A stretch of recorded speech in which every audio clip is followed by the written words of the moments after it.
Hello കൂട്ടുകാരെ, ഏതസ് കിച്ചണിലേക്ക് അവർക്ക് സ്വാഗതം. നമുക്കിന്നൊരു ചമ്മന്തി ഉണ്ടാക്കാം.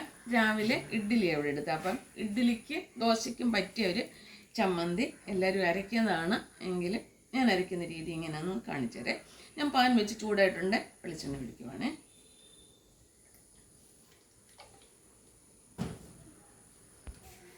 ഇനി 2 തക്കാളിക്ക് എടുത്ത് അതിങ്ങനെ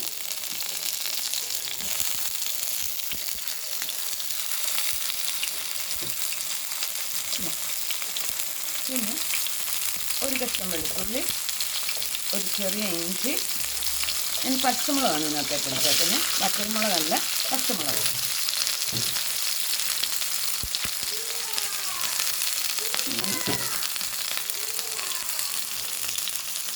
തേങ്ങ നമ്മൾ പച്ചമുളക് വെള്ളച്ചമ്മന്തി അരയ്ക്കത്തില്ല, അപ്പം അതിനൊരു ഇത് മല്ലിയിലയും കൂടെ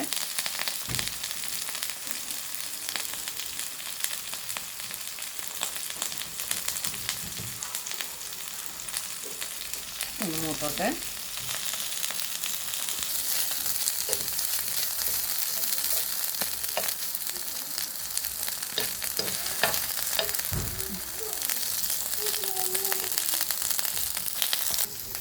നമ്മുടെ തക്കാളിക്ക് ഒന്ന് വഴണ്ടിട്ടുണ്ട്. ഇതിനകത്ത് പച്ചമുളകുണ്ട്, ഇഞ്ചിയുണ്ട്, വെളുത്തുള്ളിയുണ്ട്, മല്ലിയിലയുണ്ട്, കറിവേപ്പിലയുണ്ട്, തേങ്ങയുണ്ട്.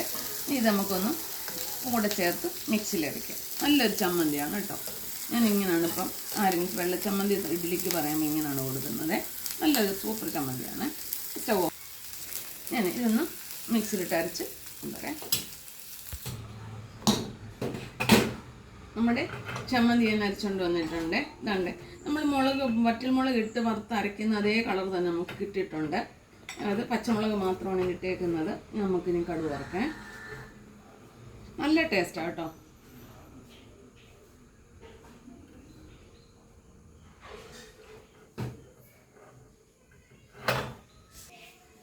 എന്നുണ്ട് തവ വെച്ച് വെളിച്ചെണ്ണ ഒഴിച്ച് ചൂടായിട്ടുണ്ട്.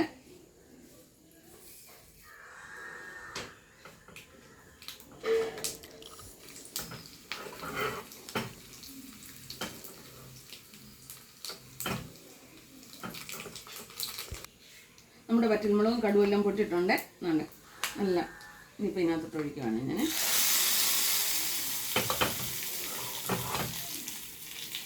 എല്ലാവരും ഇങ്ങനെ ചെയ്യുന്നതാണ്. പിന്നെ ഞാൻ പച്ചമുളക് ഇട്ടതുകൊണ്ടാണ് ഇത് എടുത്തത്. നല്ലൊരു ചമ്മന്തിയാണ് കേട്ടോ. ഇപ്പൊക്കെയുണ്ട്. ഈ വീഡിയോ നിങ്ങൾക്ക് ഇഷ്ടപ്പെട്ട ലൈക്ക് ചെയ്യാനും ഫോളോ ചെയ്യാനും മറക്കരുത്. വിഷ വിചാരിക്കരുത്.